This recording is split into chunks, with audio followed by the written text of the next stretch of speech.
ماشاءاللہ ہمارے سامنے دین کی بات آئے گی، کچھ تقاضے ہمارے سامنے آئیں گے، انہی تقاضوں کو پورا کرنے کے لیے فکر کے ساتھ بیٹھ جائیں. سب بیٹھیں گے انشاءاللہ. اور جب تشکیل ہوگی تو ہمارا کام ہے کہ ہم خود بھی تیار رہیں اور ہمارے آزو بازو والوں کو بھی تیار کرنے کی کوشش کریں. کہ وہ کریں گے انشاءاللہ.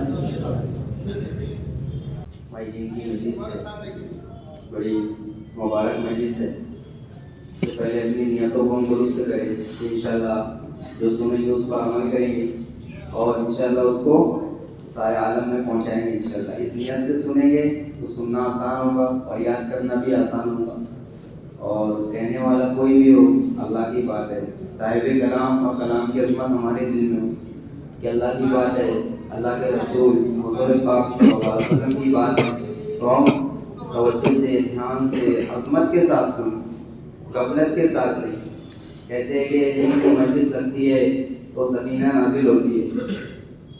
علماء کرام فرماتے ہیں کہ ہم اپنی غفلت کی وجہ سے سو رہے ہوتے ہیں اور سکینہ مختم بدنام ہو جاتا ہے. تو غفلت نہ ہو دین کی مجلس میں، محبت کے ساتھ، عقیدت کے ساتھ بیٹھے. کہتے ہیں نا، نظر دھیان کا تعلق ہوا نظر سے، عظمت کا تعلق دل سے اور ادب کا تعلق بدن سے. سب سنیں گے انشاءاللہ عظمت کے ساتھ. جاگ کر سنیں گے، سو کر تو نہیں سنیں گے. جس کو ہم بولتے ہیں چوتھے آسمان پہ تو جانے گے، سنیں گے انشاءاللہ. سنیں گے چوتھے آسمان پر کہ 3 دوست ایک مرتبہ سفر میں جاتے. اب راستے میں بھوک لگتی ہے ان کو، کھانا کھانے کو ہونا نا، بھوک لگ رہی ہے تو اچانک اب ان کو کھانا مل جاتا ہے. ایک پلیٹ کھانا مل جائے. 3 لوگ ہیں تو 3 کا پیٹ بھرے گا؟ نہیں بھرے گا. کوئی ایک کھائے تو ایک کا پیٹ بھرے گا، ایک کا کام چل جائے گا. تو اب ایک سب کہنے لگے میں کھاؤں گا، میں کھاؤں گا. تینوں کہنے لگے تو مشورہ کیا انہوں نے کہ اچھا چلو سو جاتے، اور سو کر اٹھیں گے تو جو سب سے اچھا خواب دیکھیں گا نا وہی کھانا کھائیں گے. ٹھیک ہے، مشورے بات طے ہو گئی. اب سو گئے تینوں. تھوڑی دیر بعد سو کر اٹھے تو بھائی بولو بتاؤ کون کس نے کیا خواب دیکھا. تو اس میں سے ایک آدمی بولتا ہے کہ آج میں تو خواب میں پہلے آسمان پہ تھا، سب سے اچھا خواب تو میں دیکھا. ہاں بولے کیا دیکھا؟ بولے پہلے آسمان پہ تھا. اچھا ہاں بولے پہلے آسمان پہ. دوسرے والا بولتا ہے کہ بھائی تم نے کچھ نہیں دیکھا، اس سے بہتر میں دیکھا ہوں. ہاں بولے کیا دیکھا؟ بولے چوتھے آسمان پہ تھا. اچھا تیسرے والا کچھ بول ہی نہیں رہا، خاموش ہے. اب بول رہا بھیا تو بھی تو کچھ بول، تو کیوں نہیں بولتا؟ بولے یار بڑے بولنے بعد بتایا کہ یار کیا بتاؤں میں، جب اپنے سو گئے نا بولے تو ایک جن میرے پاس آیا اور جن نے بولا اٹھ اور کھانا کھا لے. تو بولے ہاں. بولے میں اٹھا اور کھانا کھا لیا، مرتا کیا نہیں کرتا، کھانا کھا لیا. بولے ارے بولے ہم لوگ کو تو اٹھاتا. بولے 2-3 لوگ کو دیکھ کے جن بھاگ جاتا. بولے یار اٹھاتا، آواز دیتا تو میری آواز بھی کہاں تک جاتی. ایک پہلے آسمان پہ تھا اور دوسرا چوتھے آسمان پہ تھا. تو چوتھے آسمان پہ جا کے سنیں گے انشاءاللہ. یہیں رہیں گے.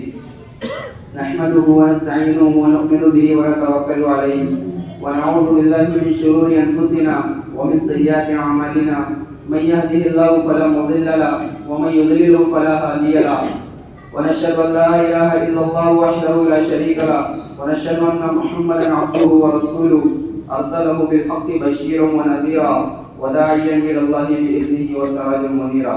قال الله سبحانه وتعالى كنتم خير أمة أخرجت للناس تأمرون بالمعروف وتنهون عن المنكر وتؤمنون بالله. وقال إن الدين عند الله الإسلام. وقال ومن يبتغي غير الإسلام دينا فلن يقبل منه. صدق الله العظيم. وقال النبي صلى الله عليه وسلم إن الله لا ينظر إلى صوركم وأموالكم ولكن ينظر إلى قلوبكم وأعمالكم. صدق الله العظيم وصدق رسوله النبي الكريم.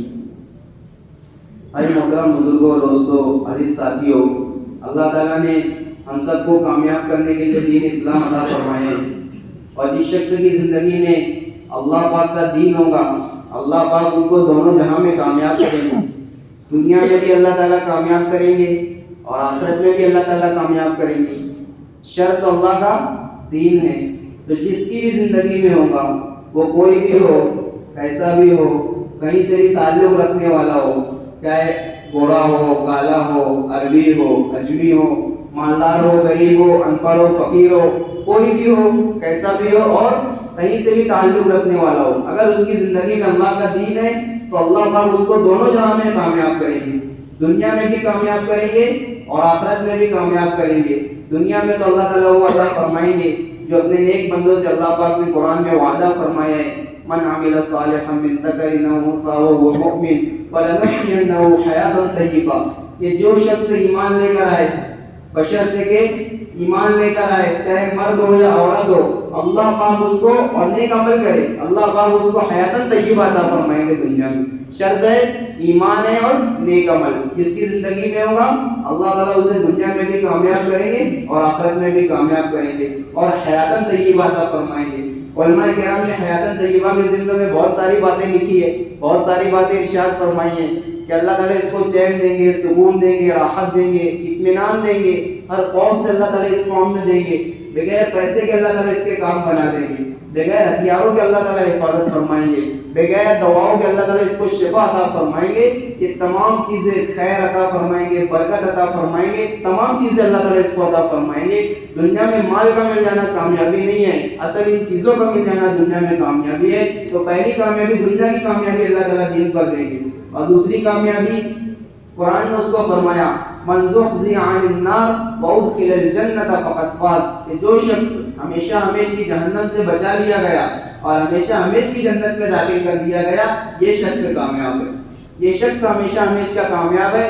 تو اللہ پاک اپنے دین کی برکت سے دونوں جہاں میں کامیاب فرمائیں گے، اور اللہ کا احسان ہے، اللہ کا کرم ہے ہم سب پر کہ اللہ پاک نے ہم کو ایک کامل اور ایک مکمل دین عطا فرمائے، کامل شریعت عطا فرمائی ہے۔ ہم کسی کے محتاج نہیں ہیں، ہم کسی اور کے پیچھے چلنے والے لوگ نہیں ہیں، اللہ پاک نے مکمل دین عطا فرمایا، اللہ نے محتاج نہیں بنایا۔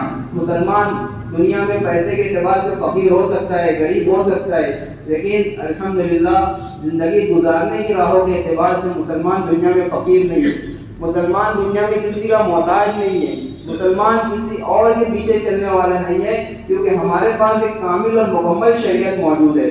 ہم بلکہ ساری دنیا کے لوگ محتاج ہیں، وہ آئے ہم سے پوچھے کہ اللہ کون ہے، ہم انہیں بتائیں گے اللہ کون ہے، اللہ کے رسول حضور پاک صلی اللہ علیہ وسلم کون ہے، قرآن کیا ہے، حدیث کیا ہے، ہم انہیں بتائیں گے زندگی کس طرح گزاری جاتی ہے۔ ہمیں کسی اور کے پیچھے چلنے کی ضرورت نہیں ہے۔ کہنے والے نے کہا تھا ہم خود تراشتے ہیں منازل کے سنگ و میل، ہم وہ نہیں کہ جن کو زمانہ بنا گیا، ہم اپنے نبی حضور پاک صلی اللہ علیہ وسلم کو دیکھ کر اپنی زندگی کی راہیں طے کرتے ہیں، اپنے نبی کے طریقے میں ہم کامیابی کو سمجھتے ہیں۔ کہنے والے نے کہا تھا نقش قدم نبی کے ہیں جنت کے راستے، اللہ سے ملواتے ہیں سنت کے راستے، تو ہم اپنے نبی حضور پاک صلی اللہ علیہ وسلم کو دیکھ کر اپنی زندگی کی راہیں طے کرتے ہیں، ان کو دیکھ کر اپنی زندگی کے مقاصد کو طے کرتے ہیں۔ تو اللہ پاک نے کامل اور مکمل دین عطا فرمایا، اور دین میں اللہ پاک نے دونوں جہاں کی کامیابی عطا فرمائی۔ تو وہ دین ہے کیا؟ اصل دین ہے کیا جس کو اللہ پاک نے جس میں کامیابی رکھی، دونوں جہاں کی کامیابی رکھی، اور اتنا بار بار اللہ نے مطالبہ کیا اور پورے دین پر چلنے کا اللہ نے مطالبہ کیا، وہ دین ہے کیا؟ دین 100% کے اعتبار سے ہے کیا؟ ایک تو دین وہ ہے جو ہم نے سمجھا، اور ایک وہ دین ہے جو اللہ پاک نے حضور پاک صلی اللہ علیہ وسلم کے ذریعے ہم تک پہنچایا۔ ہم نے دین کس کو سمجھا؟ جمعہ کی 2 رکعت کی نماز کو، حج کرنے کو، عمرہ کرنے کو، کسی نے عمرہ کرنے کو دین سمجھ لیا۔ ہم گوشت کھاتے ہیں، ہمارا نام عبداللہ عبد الرحمن ہے، عید اور بقرعید کا تہوار مناتے ہیں، ہم نے اس کو مکمل دین سمجھ لیا۔ حالانکہ دین جو ہے 5 شعبوں میں علماء کرام نے اس کو ڈیوائیڈ کیا ہے، اور ہمارا نام عبداللہ عبد الرحمن ہے، ہم مسلمان ہیں، ہم گوشت کھاتے ہیں، ہم مسلمان ہیں۔ حالانکہ مسلمان تو وہ ہے جو پیدائش سے لے کے موت تک اللہ اور اس کے رسول کے طریقوں کا پابند ہو، یہ مسلمان ہے۔ تو کچھ چیزوں کو ہم نے دین سمجھ لیا صرف، حالانکہ 5 شعبوں میں علماء کرام نے دین کو پورا ڈیوائیڈ کیا ہے۔ وہ دین ہے، علماء کرام نے اس کو ڈیوائیڈ کیا کہ جس طرح چائے بناتے ہیں نا، چائے بنانے کے اندر کیا کیا ہوتا ہے؟ شکر ہوتی ہے، چائے پتی ہوتی ہے، دودھ ہوتا ہے اور پیٹرول ہوتا ہے نا؟ نہیں، پانی ہوتا ہے۔ تو ان 4 چیزوں کے مجموعے کا نام چائے کہلاتی ہے۔ کوئی آدمی صرف دودھ لے کر بولے کہ یہ چائے ہے تو ہم کیا بولیں گے؟ نہیں، یہ دودھ ہے، اس سے چائے بنتی ہے۔ کوئی صرف چائے پتی لے کر بولے یہ دودھ ہے تو ہم کیا بولیں گے؟ نہیں، یہ تو اس سے چائے بنتی ہے، یہ جوس ہے ایک چائے بنانے کا۔ چاروں کے کمبینیشن کا نام چائے ہوتا ہے۔ اس طرح اب اس کو مثال سے سمجھیے، چند نابینا لوگ ایک مرتبہ جمع ہوئے ہاتھی دیکھنے کے لیے۔ اب نابینا دیکھ تو نہیں سکتے، وہ تو محسوس کریں گے، وہ تو چھو کر دیکھتے ہیں، ٹٹول کر دیکھتے ہیں کہ کیا چیز ہے، کیسی ہے۔ تو نابینا لوگ جمع ہوئے، اس میں کوئی ناٹے قد کا بھی تھا، کوئی بڑے قد کا بھی تھا، کوئی چھوٹا تھا۔ تو سب نے اپنے اپنے حساب سے ہاتھی کو دیکھا، چھوا، ٹویا، وہ اچھے سے دیکھ لیا اور سب بیٹھ گئے۔ بولے یار چلو بتاؤ کہ ہاتھی کیسا ہوتا ہے؟ تو پہلا بولا کہ ہاتھی تو دیوار کی طرح ہوتا ہے. کیسا؟ ہاتھی دیوار کی طرح ہوتا ہے. اس نے ہاتھی کے پیٹ کو ایسے پورا اوپر سے نیچے تک ایسے دیکھا. ہاتھی کا پیٹ ہوتا ہے نا بڑا, اس نے ایسے پورا دیکھا تھا تو اس نے کیا سمجھ لیا؟ ہاتھی دیوار کی طرح ہوتا ہے. تو دوسرا بولتا ہے پھر تیرے کو کچھ نہیں سمجھتا, تو اندھا ہے. حالانکہ یہ بھی اندھا تھا. تو اس نے کہا کہ ہاتھی دیوار کی طرح نہیں ہوتا. ہاں بولے کیسا ہوتا؟ بولے ہاتھی تو بولے پلر کی طرح ہوتا ہے. ستون ہوتا ہے نا, ستون کی طرح ہوتا ہے. تو کیونکہ اس نے ہاتھی کے پیر کو اوپر سے نیچے تک پورا دیکھا تھا, اس نے کیا سمجھ لیا؟ کھمبے کی طرح ہوتا ہے بڑا ہاتھی. تو تیسرا بولتا ہے تم لوگ دونوں اندھے, تم لوگ کچھ نہیں سمجھتا. بولے میں بتاتا ہاتھی کیسا رہتا. بولے اچھا ہاں بتا. بولے ہاتھی دیوار کی طرح نہیں رہتا, ہاتھی نا ستون کی طرح ہے. بولے ہاتھی تو بولے رسی کی طرح ہوتا. اچھا تو اس نے کیا دیکھا تھا؟ ہاتھی کی دم کو پکڑ کے دیکھا تھا تو کیا سمجھ لیا؟ ہاتھی دم کی طرح ہوتا ہے. چوتھا بولتا تم لوگ تینوں اندھے. کیا ہے؟ اور وہ بھی اندھا ہی ہے. بولتا نہ ہاتھی دیوار کی طرح ہے, نہ دم کی, نہ رسی کی طرح ہے, نہ کھمبے کی طرح ہے. ہاتھی تو جو سکڑے کی طرح رہتا. کیسا سکڑا دیکھے ہوں گے نا, وہ ایسے بڑا آتا ہے جس سے گیہوں چاول وہ الگ کرتے ہیں. تو بولے اس کی طرح ہے. پھر وہ اس نے اس ہاتھی کے کان کو بہت اچھی سے دیکھا تو اس نے کیا سمجھ لیا؟ ہاتھی سکڑے کی طرح ہوتا ہے. پانچواں مطلب تم لوگ چاروں اندھے, حالانکہ یہ بھی اندر. بولے نا ہاتھی ایسا ہے ایسا ہے ایسا ہے. بولے ہاتھی جو ہے نا بولے وہ تو پائپ کی طرح ہوتا ہے. کیسا؟ پائپ کی طرح ہوتا ہے. ہاتھی کی سونڈ کو اس نے پکڑ کے دیکھا تو اس نے کیا سمجھ لیا؟ ہاتھی پائپ کی طرح ہوتا ہے. تو جس نے جیسا دیکھا, جیسا محسوس کیا, جیسا ٹٹولا, اس نے ہاتھی کو ویسا سمجھ لیا. حالانکہ ہاتھی ان 4-5 چیزوں کے مجموعے کا نام ہے. اس کے اندر سونڈ بھی ہے, اس کے اندر پیر بھی ہے, اس کا پیٹ بھی ہے, اس کا کان بھی ہے, اس کی دم بھی ہے. ان کے مجموعے کا نام ہاتھی ہے. تو جس نے جیسا دیکھا ویسا سمجھ لیا. آج ایسے ہی ہم نے دین کو جیسا دیکھا ویسا سمجھ لیا. کسی نے چندہ دینے کو دین سمجھ لیا, کسی نے صرف جمعہ کی 2 رکعت کو دین سمجھ لیا, کسی نے صرف مکہ مکرمہ بیت اللہ جانے کو دین سمجھ لیا, اور غرض بہت کچھ کو اللہ نے اس کو دین سمجھ لیا. کسی نے صرف زکات صدقات کو دینے کو دین سمجھ لیا, مسجد مدرسے میں پیسے کو دین سمجھ لیا. یہ دین ہے, اس سے انکار نہیں کیا جا سکتا, لیکن یہ سب جزء دین ہے, یہ مکمل دین نہیں ہے. جس طرح آدمی کے بدن میں جز ہوتا ہے نا, آنکھ ہے, کان ہے, ناک ہے, پیر ہے, ہاتھ ہے. کوئی آدمی صرف آنکھ لے کر آئے بولے یہ بدن ہے تو ہم کیا بولیں؟ یہ تو اس کا ایک جز ہے. کان لے کر آئے, کان کاٹ کے رکھ دے بولے یہ پورا بدن ہے تو ہم کیا بولیں گے کہ نہیں یہ تو ایک بدن کا جز ہے. اسی طرح ان تمام کی ملاوٹ کا نام بدن ہے. اسی طرح ان تمام چیزوں کے مجموعے کا نام دین ہے, جو اللہ پاک نے علماء کرام کو اللہ تعالیٰ جزائے خیر دے, فقہاء کرام کو انہوں نے آسان کر کے ہم کو بتا دیا. دین 5 شعبوں کا نام ہے. اس میں پہلا شعبہ ہے ایمانیات, دوسرا شعبہ ہے عبادات, تیسرا شعبہ ہے معاملات, چوتھا ہے معاشرت, اور پانچواں اخلاقیات. ان 5 شعبوں پر علماء کرام نے دین کو ڈیوائیڈ کیا. اب دین کو اللہ کے رسول حضور پاک صلی اللہ علیہ وسلم کی مجلس لگی ہوئی تھی. حضرت عمر رضی اللہ تعالیٰ حدیث کے راوی ہے, ارشاد فرماتے ہیں کہ صحابہ کرام رضی اللہ عنہ مجمعین کی مجلس لگی تھی. اللہ کے رسول کی مجلس میں تشریف فرما تھے.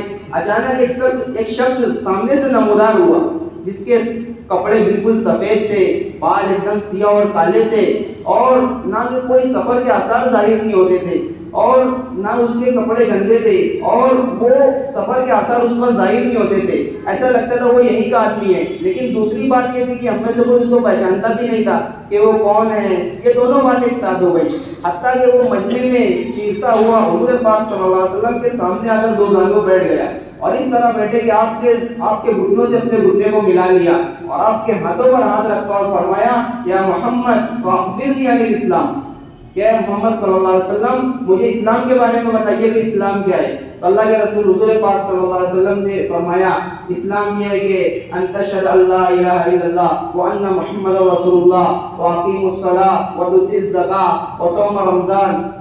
اور تو اللہ کے رسول نے فرمایا کہ اسلام یہ ہے کہ تم اس بات کی گواہی دو کہ اللہ کے سوا کوئی معبود نہیں ہے, اور میں محمد صلی اللہ علیہ وسلم اللہ کا بندہ اور اس کا رسول ہوں, اور نماز کو قائم کرو, اور زکوٰۃ کو ادا کرو, اور رمضان کے روزے رکھو, اور تم میں سے جو استطاعت رکھتا ہے حج بیت اللہ کو جانے کی تو وہ حج کرے.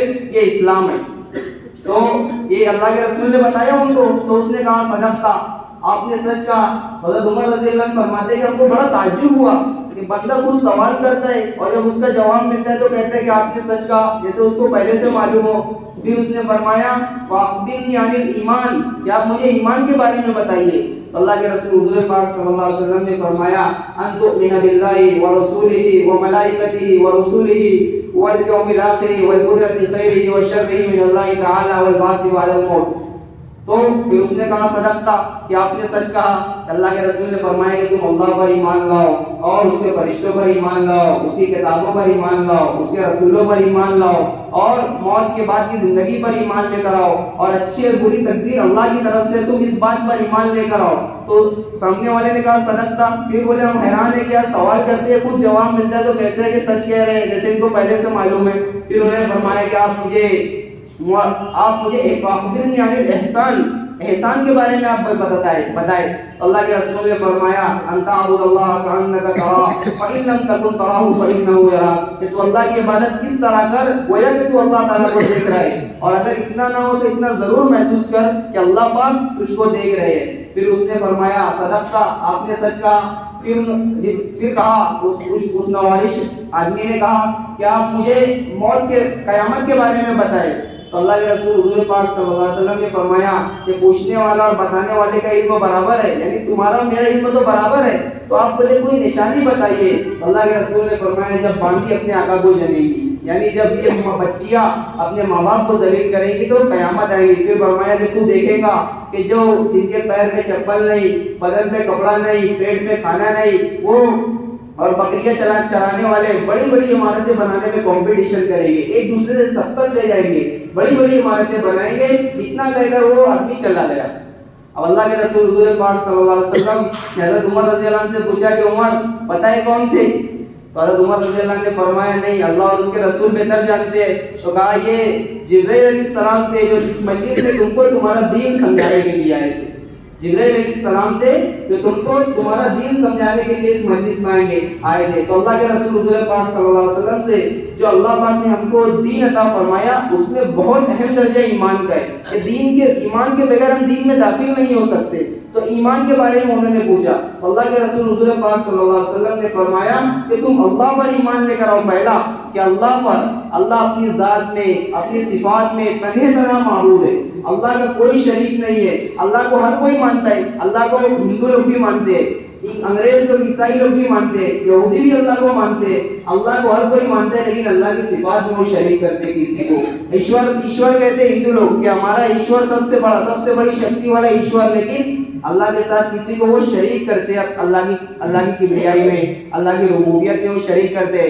انگریز کرتے ہیں کہ گاڈ مانتے ہیں وہ اللہ کو. گاڈ پتہ ہے کس کو کہتے ہیں؟ GOD, G فور جنریٹ کرنے والا, generator, O for operator, operate کرنے والا, D فور ڈسٹرائر, ڈسٹرائے کرنے والا, کہ پیدا کرنے والا, چلانے والا اور اس کے بعد موت دینے والا. اور ہمارا تو یقین ہے منہا خلقناکم وفیہا نعیدکم ومنہا نخرجکم تارۃ اخری, کہ ہم نے تمہیں اسی مٹی سے پیدا کیا, اسی مٹی میں تمہیں لوٹا رہے ہیں اور کل اسی مٹی سے تم کو زندہ کریں گے. تو انگریز کا یہ ہے, لیکن وہ اللہ کو مانتے ہیں لیکن اللہ کی کبریائی میں, اللہ کی ربوبیت میں وہ شریک کرتے ہیں عیسیٰ علیہ السلام کو, جبرائیل علیہ السلام کو. تو ہم جو اللہ کو ان کی ذات کے ساتھ, ان کی صفات کے ساتھ تنہا تنہا مانتے ہیں کہ اللہ کا ایک ذات کس میں ذات ہے, وہ اللہ ہے. اللہ نے خود فرمایا اننی انا اللہ, میں اللہ ہوں, اور اللہ اپنی صفات میں تنہا تنہا اللہ کے ہے. ہم قرآن پاک کھولتے ہیں نا, پہلے صفحے پر لکھا ہوتا ہے اللہ کی صفات ہے تمام, کہ اللہ زندگی, موت, نفع, نقصان, عزت, ذلت, شفا, بیماری اور تنگی, فراخی سب کے دینے والے کون ہیں؟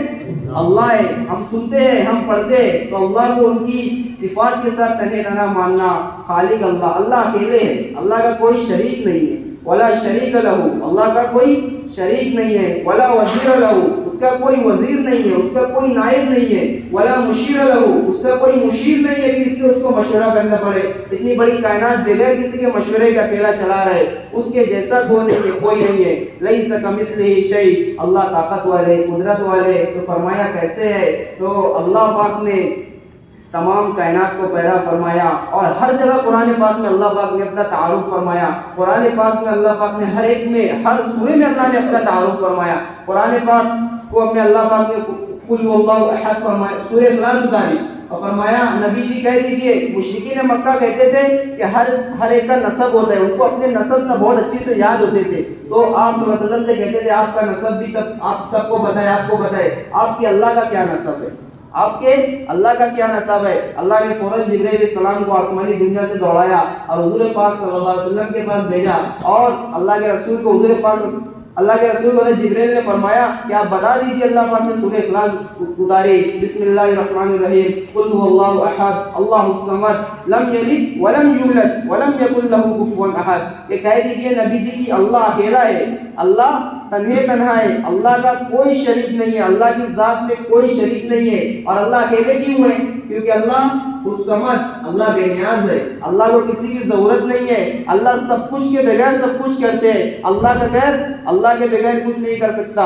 ساری کائنات اللہ کی محتاج ہے، اللہ کسی کے محتاج نہیں ہے۔ قدرت والے، طاقت والے اللہ، هل تعلم له سمیع، ہے کوئی تیرے رب جیسا سننے والا؟ اللہ پاک قرآن میں کہہ رہے ایسا سننے والے ہیں۔ تو فرمایا حدیث قدسی میں، لو ان جنکم و انسکم، کہ تمہارے تمام زندہ مردہ جنات، انسان اور جو مر چکے وہ تمام نبی رسول اور تمام انسان خشکی طریقے سب ایک میدان میں جمع ہو جائے اور مجھ سے مانگے، سب کے لہجے الگ، زبان الگ، بات الگ اور مراد الگ، حاجت الگ، سب ایک ساتھ مجھ سے مانگے اور میں سب کی سنتا ہوں۔ مجھے سننے میں کسی قسم کی تنگی نہیں آتی، مجھے سننے میں کسی قسم کی بے چینی نہیں آتی، میں کبھی چوکتا نہیں ہوں کسی سے، اور سب کا سننے کے باوجود، سب کو دینے کے باوجود میرے خزانے میں اتنی بھی کمی نہیں ہوتی جتنا سمندر میں انگلی ڈبا کر نکالنے سے کمی ہوتی ہے۔ سمندر میں سے انگلی میں ڈبا کے نکالے تو کیا نکالا اس نے؟ کچھ تو نکالا ہے نا، جو اس کے اوپر تری لگی ہے، ہاتھ پر پانی کی، انگلی پر جو پانی کی تری لگی ہے، اتنی کمی سمندر میں آئی ہے۔ اللہ پاک فرماتے کہ اتنی کمی بھی میرے خزانے میں نہیں آتی۔ ایسی قدرت والے اور طاقت والے اللہ ہے، سب کی سنتے ہیں، سب کا دیتے ہیں، تو خزانے میں کمی نہیں آتی۔ اتنی طاقت والے اللہ ہے، تو اپنے اللہ کی ذات اقدس کو اپنے یقین کے ساتھ اللہ کی ذات کو سنے۔ یہ کیسی طاقت والے ہیں، قدرت والے ہیں۔ کائنات میں تو اللہ کی چلتی ہے، جو چاہے کرے، جیسے چاہے کرے، اپنی قدرت سے جو چاہتے کرتے، کوئی اللہ کے کرنے کو ٹال نہیں سکتا۔ اللہ قدرت والے اور فعال لما یرید ہے، جو چاہتے ہیں کرتے ہیں۔ یفعل ما یشاء، جو چاہے کرے۔ یخلق ما یشاء، جو چاہے پیدا کرے۔ یہدی من یشاء، جسے چاہے ہدایت دے۔ یضل من یشاء، جسے چاہے گمراہ کر دے۔ یغفر لمن یشاء، جسے چاہے معاف کر دے۔ ویعذب من یشاء، جس کی چاہے پکڑ کر لے۔ تؤتی الملک من تشاء، جسے چاہے بادشاہت دے دے۔ وتنزع الملک ممن تشاء، جس سے چاہے بادشاہت کو چھین لے۔ تعز من تشاء، جسے چاہے عزت دے۔ وتذل من تشاء، اور جسے چاہے ذلیل کر دے۔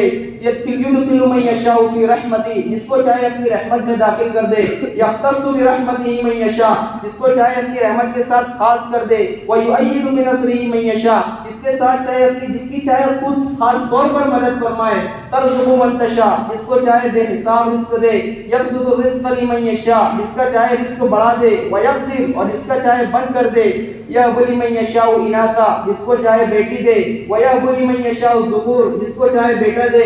اور یزوجہم ذکرانا و اناثا، جس کو چاہے بیٹا بیٹی دونوں عطا فرما دے۔ ویجعل من یشاء عقیما، اور جس کو چاہے اللہ پاک بانجھ کر دے۔ طاقت والے، قدرت والے، کائنات سے اللہ کی چلتی ہے، ساری کائنات اللہ کی محتاج ہے۔ فرمایا ماشاء اللہ کان، وہی ہوتا ہے جو اللہ چاہتے ہیں۔ وما لم یشاء لم یکن، اور اللہ کے چاہے کو کوئی ٹال نہیں سکتا۔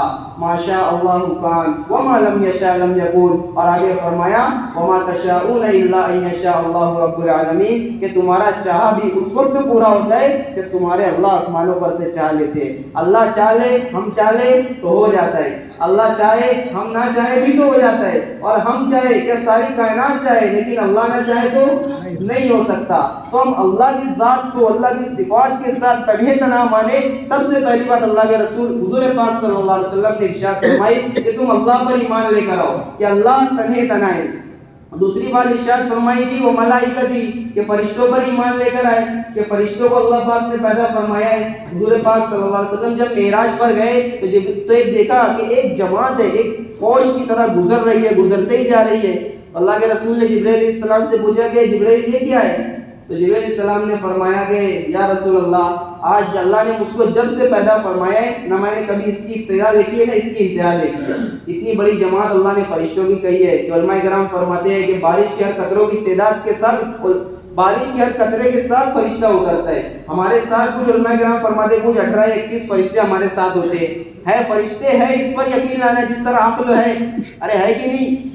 عقل ہے، ہم پڑھتے ہیں نا، عقل ہے جس طرح درد ہوتا ہے لیکن نظر نہیں آتا، اس طرح فرشتے ہیں، فرشتوں پر ایمان لے کر آئے۔ اللہ نے 4 مشہور بڑے بڑے فرشتے نازل فرشتے بنائے، جبرائیل علیہ السلام، میکائیل علیہ السلام، اسرائیل علیہ السلام اور اسرافیل علیہ السلام. تو ان فرشتوں پر ہم ایمان لے کر آئے کہ یہ حق ہے، سچ، اللہ کے ایک مخلوق ہے، اللہ کے کام میں لگے ہوئے، اس پر ایمان لے کر آئے. ابھی تیسری بات فرمائی وَکُتُبِهِ، اور ہم کتابوں پر ایمان لے کر آئے کہ اللہ پاک نے اس دنیا میں بڑی بڑی 4 کتابیں نازل فرمائی. زبور اللہ نے کس پہ نازل فرمائی؟ زبور اللہ نے داؤد علیہ السلام پہ نازل فرمائی. تورات اللہ نے موسیٰ علیہ السلام پر نازل فرمائی. انجیل کو اللہ نے حضرت عیسیٰ علیہ السلام پہ نازل فرمایا. اور قرآن پاک کو اللہ پاک نے حضور پاک صلی اللہ علیہ وسلم پر نازل فرمایا. پھر اللہ نے 100 چھوٹی چھوٹی کتابیں نازل فرمائی، صحیفے نازل فرمائے. 50 صحیفے شیس علیہ السلام پر اور 30 صحیفے ادریس علیہ السلام پر.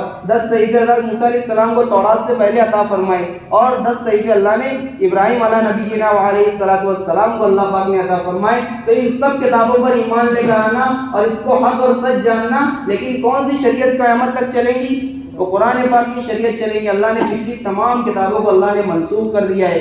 آگے قیامت تک کے لیے حضور پاک صلی اللہ علیہ وسلم کی شریعت قرآن پاک چلے گا. تو کتابوں پر ایمان لے کر آنا. پھر فرمایا نبیوں پر ایمان لے کر آنا کہ اللہ پاک نے 125 انبیاء کرام علیہ السلام کو بھیجا نبی اور رسول بنا کر. تمام نبی حق تھے، سچ تھے، سب پر ایمان لانا. لیکن اب قیامت تک کے لیے اللہ پاک، اللہ کے رسول حضور پاک صلی اللہ علیہ وسلم کو خاتم النبیین ماننا اور قیامت تک انہیں کی شریعت چلے گی، اس پر ایمان لے کر آنا. پھر فرمایا آخرت کے دن پر ایمان لے کر آنا، موت کے بعد کے دوبارہ زندہ ہونے اس پر ایمان لے کر آنا. اور فرمایا ہر خیر اور شر اللہ کی طرف سے، تقدیر کا یقین لے کر آنا. ان تمام باتوں کو اللہ کے رسول حضور پاک صلی اللہ علیہ وسلم نے جبرائیل علیہ السلام سے فرمایا کہ تقدیر میں جو لکھا ہے اللہ پاک وہ کر کے دکھ رہیں گے. کسی کے کرنے سے کچھ نہیں ہوتا، اللہ کے کرنے سے ہوتا ہے. اللہ کے رسول حضور پاک صلی اللہ علیہ وسلم نے عبداللہ بن عباس رضی اللہ عنہ سے فرمایا تھا یا بنیا انی اعلمک بکلمات احفظ اللہ یحفظک احفظ اللہ تجد تجاہک واذا سألت فاسأل اللہ واذا استعنت فاستعن باللہ. کہ میرے بیٹے میں تجھے کچھ کلمات سکھاتا ہوں، تو اللہ کے اوامر کی حفاظت کر، اللہ تیری حفاظت کریں گے. تو اللہ کے اوامر کی حفاظت کر، اللہ کو ہر وقت اپنے سامنے موجود پائے گا. اور جب سوال کرنا تو اللہ سے سوال کرنا، جب مدد مانگنا تو اللہ سے مدد مانگنا. پھر آگے وہ یقین سکھایا تقدیر کا، کہا کہ جان لے ساری کائنات اکٹھی ہو جائے تجھے نفع پہنچانے کے لیے تو اتنا ہی نفع ہوگا جتنا اللہ نے تیرے مقدر میں لکھ دیا ہے. اور اسی طرح ساری کائنات اکٹھی ہو جائے تجھے نقصان پہنچانے کے لیے تو اتنا ہی نقصان ہوگا جتنا اللہ نے تیرے مقدر میں لکھ دیا ہے. چھوٹے بچے کو تقدیر کا یقین سکھایا ہے. اللہ کے رسول نے اپنی پوری امت کو اللہ سے جوڑا، اللہ کا تعارف کرایا، اللہ سے مانگنا سکھایا، اللہ سے لینا سکھایا. اور غیب پر یقین، ان تمام باتوں پر یقین اور دل سے ماننے کا نام اور زبان سے اقرار کرنے کا نام ایمان ہے. تو ہم ایمان اللہ پاک نے مجھے اور آپ کو عطا فرمایا. ماں کی گود میں اللہ پاک نے ایمان کی بڑی دولت عطا فرمائی ہے. کتنی قیمتی دولت ہے. ہم بار بار کہتے ہیں کہ جنت میں جانے کے لیے ایمان کا ہونا شرط، جہنم سے بچنے کے لیے ایمان کا ہونا شرط، نیک اعمال کی قبولیت کے لیے ایمان کا ہونا شرط، دنیا کی بقا کے لیے ایمان کا ہونا شرط. کتنی قیمتی دولت اللہ پاک نے مجھے اور آپ کو گھر بیٹھے عطا فرمائی ہے. اس ایمان جو اللہ نے ماں کی گود میں عطا فرمایا، کیسے اس دنیا سے بچ کر قبر کی گود تک چلے جائے، اس کے لیے ماشاءاللہ محنت ہے. اس سارے عالم میں چلنا پھرنا، اللہ سے ہونے کو خوب بولنا. مولانا صاحب پالن پوری رحمۃ اللہ علیہ فرماتے ہیں کہ اللہ سے ہونے کو چوک میں، چوراہوں میں، گلیوں میں، بازاروں میں، گشتوں میں نکل کر اللہ سے ہونے کو اتنا بولو اتنا بولو کہ ایک فضا عام ہو جائے، فضاؤں میں جملے عام ہو جائے. کہ جب ایک غیر مومن، غیر اسلام والا، غیر ایمان والا بھی اگر ان فضاؤں میں سانس لے نا تو ہوا کے ذریعے کلمہ اس کے دل میں اتر جائے. جتنا اللہ سے ہونے کو بولنا ہے، جتنا اللہ سے ہونے کو بولیں گے ہمارے دلوں کا یقین بنے گا. ظاہر ان کی طرف بول رہے ہیں لیکن گیند جتنی طاقت سے دیوار پر ماری جاتی ہے اتنی طاقت سے ہماری طرف پلٹ کر آتی ہے. تو بندہ جتنی طاقت سے اللہ کے ہونے کی دعوت، جس چیز کی دعوت دے گا وہ اس کے دل میں اترے گی. معاویہ صاحب رحمۃ اللہ علیہ فرماتے ہیں جس چیز کو اپنے اندر پیدا کرنا چاہو نا اس چیز کی دعوت دینا شروع کر دو، خود بخود وہ چیز تمہارے اندر داخل ہو جائیں گی، خود بخود تمہارے اندر پیدا ہو جائیں گی. تو ہم دعوت دے، چلے پھرے، اللہ کی مخلوقات میں غور و فکر کرے کہ کائنات کے خالق مالک اللہ ہے. جہاں سے ہوتا ہوا نظر آئے اس چیز کا انکار کرے اور دل میں اس بات کا اقرار کرے کہ کرنے والی ذات تنی تنہا ایک اللہ کی ہے. تو اللہ نے ہم کو بڑی دولت عطا فرمائی، بڑی عزت عطا فرمائی. ایمان کی دولت ماں کی گود میں عطا فرمایا. یوں تو بہت ساری نعمتیں اللہ پاک نے ہم کو عطا فرمائی ہے. بارش کی طرح اللہ نے ہم پر نعمتیں نازل فرمائی ہے اور اتنی نعمتیں عطا فرمائی کہ قرآن نے فرما دیا وَإِن تَعُدُّوا نِعْمَتَ اللَّهِ لَا تُحْصُوهَا کہ تم اللہ کی نعمتوں کو شمار کرنا چاہو تو شمار نہیں کر سکتے. اتنی نعمتیں اللہ پاک نے عطا فرمائی ہے، لیکن بڑی بڑی نعمتیں اللہ نے خاص طور پر ہم کو عطا فرمائی کہ اللہ نے ایمان کی دولت عطا فرمائی. اس کے بعد اس سے بڑی دولت کہ اللہ پاک نے حضور پاک صلی اللہ علیہ وسلم کی نسبت عطا فرمائی. حضور پاک صلی اللہ علیہ وسلم کی نسبت کا مل جانا تمام نعمتوں سے بڑھ کر نعمت ہے. اللہ نے قرآن میں فرمایا لقد من اللہ علی المؤمنین اذ بعث فیہم رسولا من انفسہم کہ اللہ تعالیٰ نے تو ایمان والوں کی گردنوں پر بڑا احسان کیا کہ انہی میں سے ایک رسول کی طرف بھیج دیا. تو اللہ نے بڑی دولت عطا فرمائی. حضور پاک صلی اللہ علیہ وسلم کی نسبت کا مل جانا، اللہ نے حضور کے بڑے مقامات عطا فرمائے، بڑی رفعت، بڑی بلندی اور بڑی عزت اللہ نے حضور پاک صلی اللہ علیہ وسلم کو عطا فرمائی، بڑی شان اللہ نے عطا فرمائی. آپ کے آنے سے پہلے اللہ نے داؤد علیہ السلام کو وحی بھیجی، یا داؤد انہ سیأتی من بعدک نبی اسمہ احمد و محمد، یا داؤد انقریب تمہارے بعد ایک نبی اس دنیا میں آئیں گے جن کا نام احمد اور محمد ہوگا، صادقاً و سیداً، وہ سچے اور سردار ہوں گے. لا اکذب علیہ ابدا ولا یکذبونی ابدا، نہ میں کبھی ان سے ناراض ہوں گا نہ وہ کبھی مجھ سے ناراض ہوں گے. وقد غفرت له قبل ان یعصینی ما تقدم من ذنبہ وما تأخر، اور بائی چانس ان سے کبھی کوئی غلطی اور خطا ہو جائے تو ہم نے ان کی تمام غلطی اور کوتاہیوں کو معاف کرنے سے پہلے معاف کرنے کے فیصلے کیے. اللہ نے کیا شان اللہ نے حضور پاک صلی اللہ علیہ وسلم کو عطا فرمائی. آنے سے 3000 سال پہلے اللہ نے داؤد علیہ السلام کو وحی بھیج دی آقا صلی اللہ علیہ وسلم کی شان کے بارے میں. یہ تو داؤد زبور کی بات ہے. آقا صلی اللہ علیہ وسلم ایک مرتبہ تشریف فرما ہوئے مسجد میں، صحابہ کرام کی جماعت کچھ لوگ بیٹھے صحابہ بات کر رہے تھے تو اللہ کے رسول نے ان کو یہ چیز سنتے ہوئے پایا. ایک صحابی فرما رہے تھے ان اللہ اتخذ ابراہیم خلیلا، کہ اللہ تعالیٰ نے ابراہیم علیہ السلام کو اپنا خلیل بنایا، اپنا دوست کو بنایا. دوسرے صحابی کہنے لگے وموسیٰ کلمہ تکلیما، کہ موسیٰ علیہ السلام کو اللہ پاک نے اپنا کلیم بنایا، اپنے سے بات کرنے کا شرف عطا فرمایا. تیسرے صحابی کہنے لگے کہ وعیسیٰ کلمۃ اللہ وروحہ، اور عیسیٰ علیہ السلام کو اللہ پاک نے اپنی کلمہ اور ان کی روح بنایا.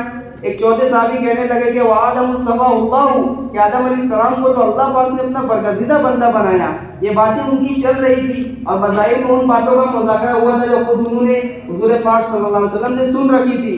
اب حضور پاک صلی اللہ علیہ وسلم کا کیا مقام ہے، کیا شان ہے، کیا عظمت اور کیا بلندی ہے، یہ بھی تو صحابہ کے دلوں میں آنا چاہیے. یہ بھی تو ان کے دلوں میں اس کی عظمت اور ان کا مذاکرہ بظاہر سامنے آنا چاہیے.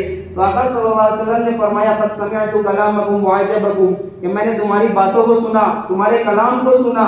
پھر آپ صلی اللہ علیہ وسلم نے فرمایا ان ابراہیم خلیل اللہ وهو كذلك، کہ ابراہیم علیہ السلام اللہ کے خلیل ہے، اس میں کوئی شک نہیں. وعیسیٰ روح اللہ وکلمتہ، اور عیسیٰ علیہ السلام اللہ کے کلمہ اور ان کی روح ہے، اس میں کوئی شک نہیں. وموسیٰ نجی اللہ وهو كذلك، اور موسیٰ علیہ السلام اللہ سے بات کرنے کا شرف ملا، اللہ کے کلیم ہے، اس میں کوئی شک نہیں. وآدم اصطفیٰ اللہ وهو كذلك، اور آدم علیہ السلام اللہ کے برگزیدہ بندے، اس میں کوئی شک نہیں. لیکن کیا چہرہ چمک رہا ہوگا اس وقت جب حضور پاک صلی اللہ علیہ وسلم نے جملے ارشاد فرمائے تھے.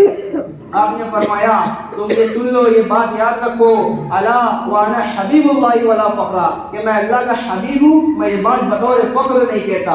کہ اللہ پاک نے کل کائنات میں جن کو اپنا حبیب بنایا وہ میرے اور آپ کے آقا تاجدار مدینہ، کالی کملی والے، سنہری جالیوں والے، سبز گنبد کے مکی، وجہ تخلیق کائنات، محبوب رب العالمین، مزمل و مدثر طٰہٰ و یاسین، احمد مجتبیٰ محمد مصطفیٰ محمد رسول اللہ صلی اللہ علیہ وسلم ہے کہ اللہ نے کل کائنات پہ اپنا حبیب بنایا.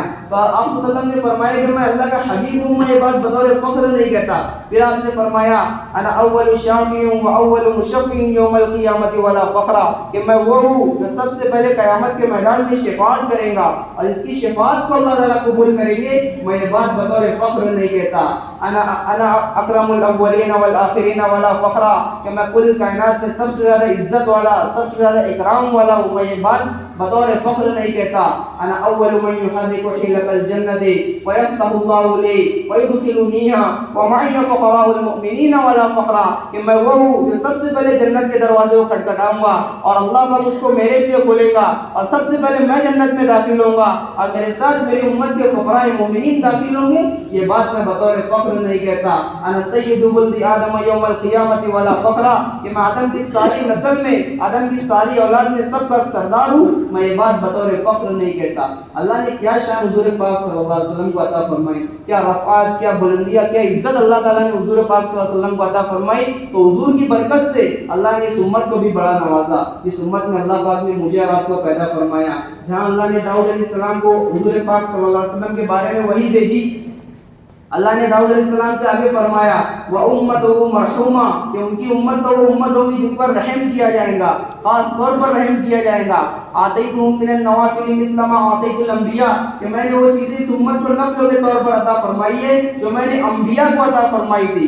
وَفَرَضْتُ عَلَيْهِمُ الْفَرَائِضَ الَّتِي افْتَرَضْتُ عَلَى الْأَنبِيَاءِ وَالرُّسُلِ کہ میں نے وہ چیزیں اس امت پر فرض فرمائی ہے جو میں نے نبی اور رسولوں پر فرض فرمائی. پھر آگے فرمایا حَتَّى يَأْتُونِي يَوْمَ الْقِيَامَةِ وَنُورُهُم مِثْلُ نُورِ الْأَنبِيَاء یہاں تک کہ وہ قیامت کے میدان میں اس حال میں ہمارے پاس آئیں گی تو ان کا نور نبیوں کے نور کی طرح سے چمک رہا ہوگا.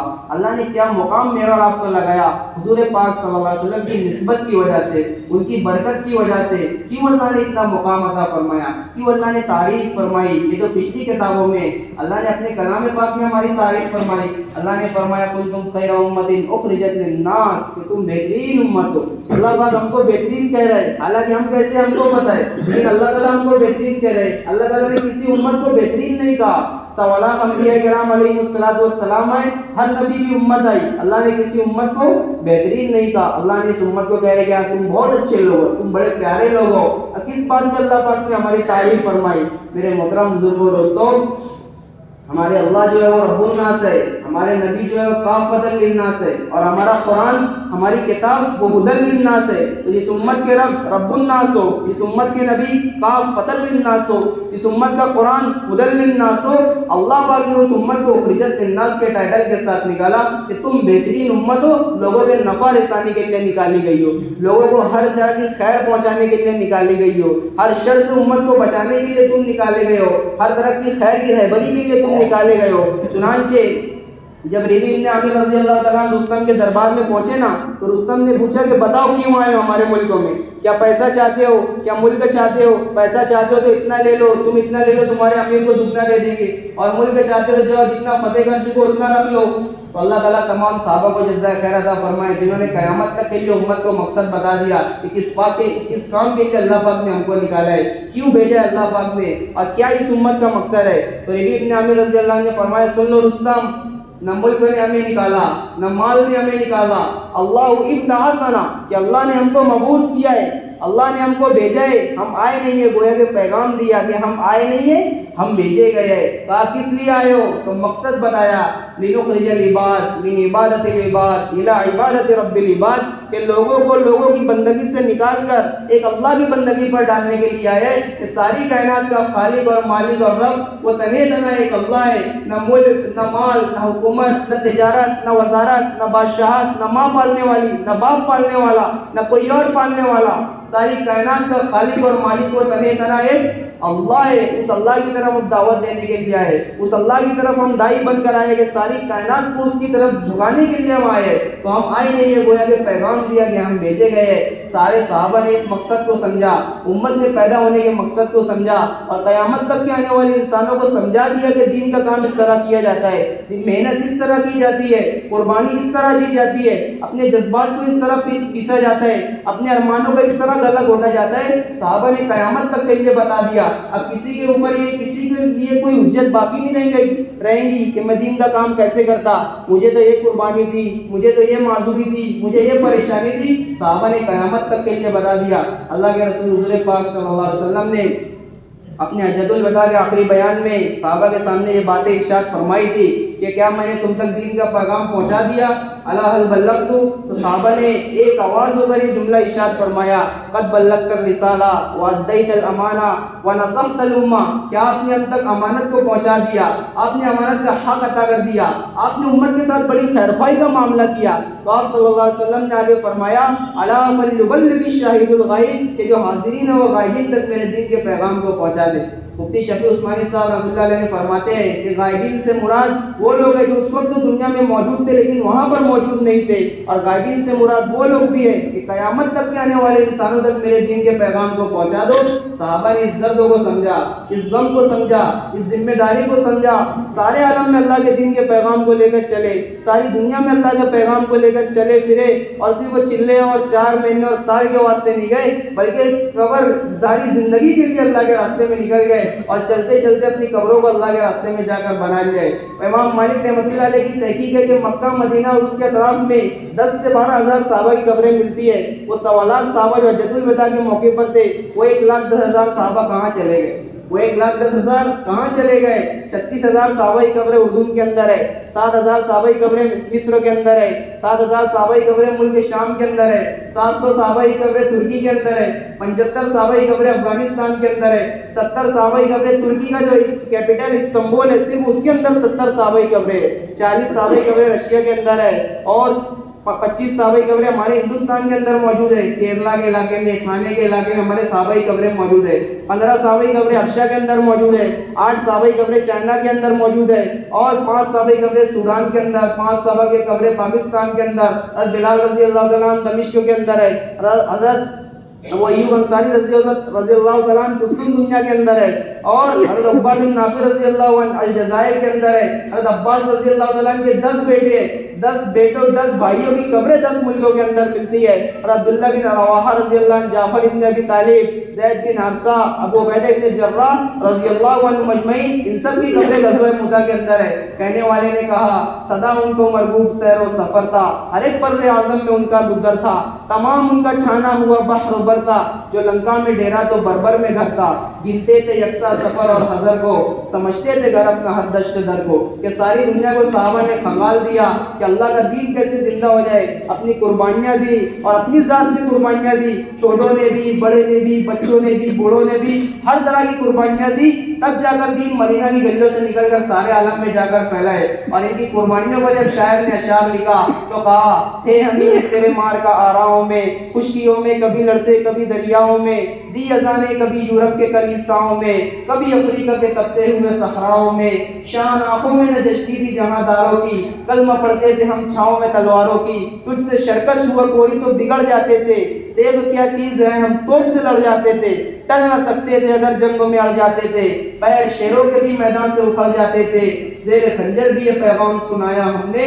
نقش توحید کا ہر دل پہ بٹایا ہم نے، ساری دنیا کو کھانگالا ہے، ساری دنیا میں اللہ کے دین کے پیغام کو لے کر چلے، اور صحابہ، تابعین، تبع تابعین، اولیاء اللہ، بزرگان دین، ایک لمبا سلسلہ ہمارا چلا ہے، تب جا کر ہم تک دین آیا ہے۔ بڑی کتنے گھر اجڑے، کتنے گھر اجڑے ہیں، کتنے بچے یتیم ہوئے، کتنی عورتیں بیوہ ہوئی ہیں، کتنے گھر ویران ہوئے۔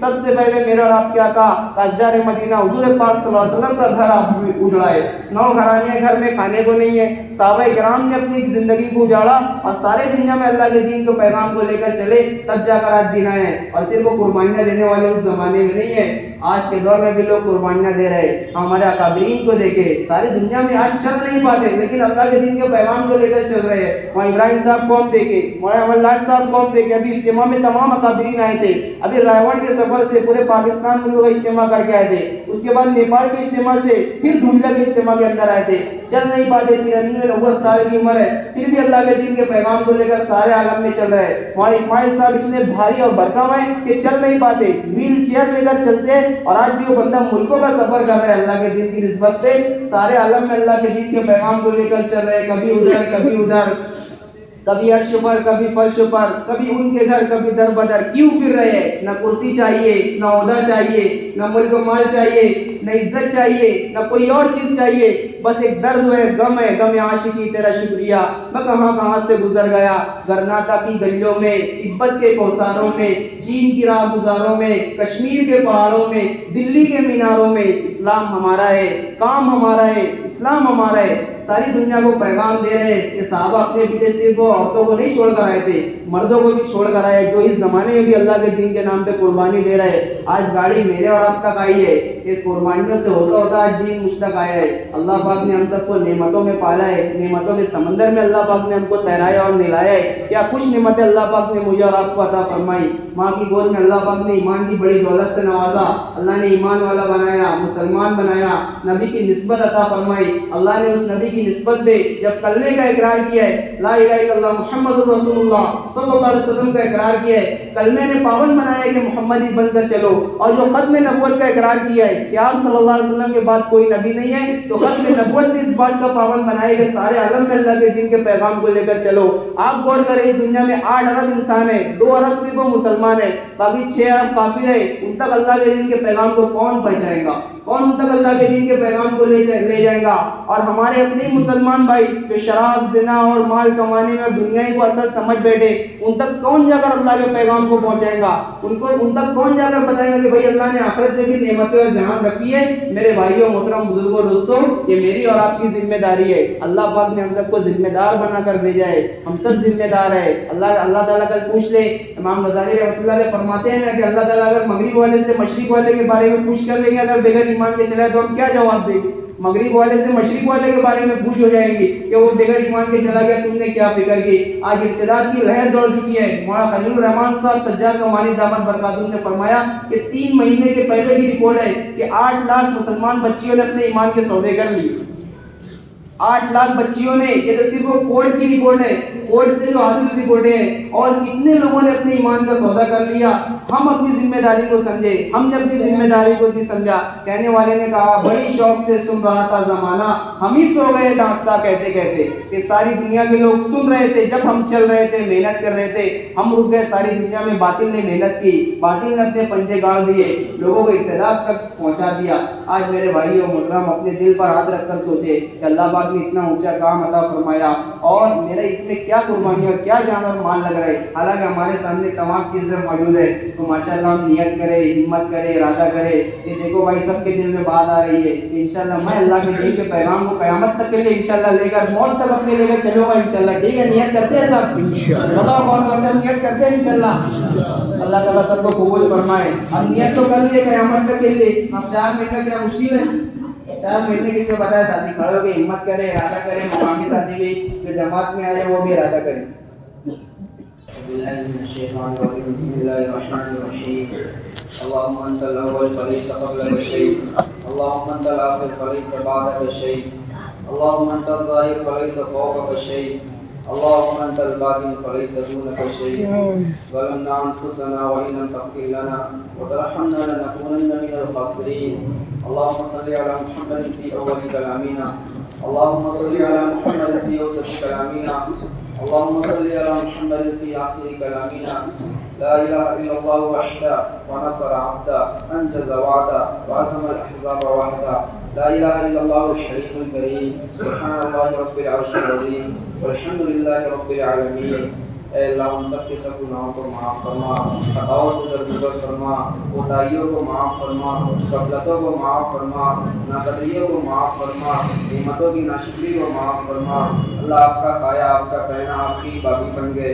اللہ بڑے گنہگار ہے، خطاکار ہے، سیاکار ہے۔ اللہ ہم سب کے سب گناہوں کو معاف فرما۔ مجمع کے تنہائی میں کھلے ہوئے، چھپے ہوئے ہر طرح کے کبیرہ صغیرہ گناہوں کو معاف فرمائیے۔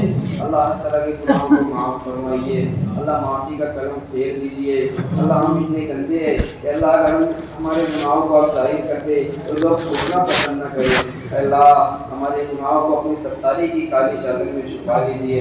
اللہ ہمیشہ ہمیشہ کے لیے معاف فرمائیے، نامہ اعمال سے مٹا دیجئے، تمام گواہوں کو مٹا دیجئے۔ اللہ اپنے نبی کے ساتھ ہم سب کا جنت میں داخلہ مقرر فرما، جنت الفردوس میں اعلیٰ مقام عطا فرما۔ ہم سب کا اپنے اپنے وقت پر کامل ایمان پر حسن خاتمہ کی دولت سے مالا مال فرما۔ ہم سب کو ایمان کا نور عطا فرما، ایمان کی حقیقی طاقت عطا فرما، ایمان کی حقیقی جز عطا فرما، حقیقی طاقت اور ایمان کا نور عطا فرما، ایمان کی مٹھاس عطا فرما۔ اللہ پوری دنیا میں اپنے دین کو زندہ فرما، دین کی محنت کو زندہ فرما، دین کی محنت کرنے والے زندہ فرما۔ اللہ عافیت کے ساتھ تمام فکروں سے امت کی حفاظت فرما، عافیت کے ساتھ پوری امت کو حق دکھلا دے، حق سمجھا دے، حق پر چلا دے، حق پر جما دے، حق کی تائید کرنے کی توفیق عطا فرما۔ اللہ حق کی نشر و اشاعت کے لیے پوری امت کو قبول فرما۔ اللہ میدان محشر میں اہل حق کے ساتھ ہم سب کا شمار فرما۔ اللہ پوری دنیا میں دین زندہ فرما۔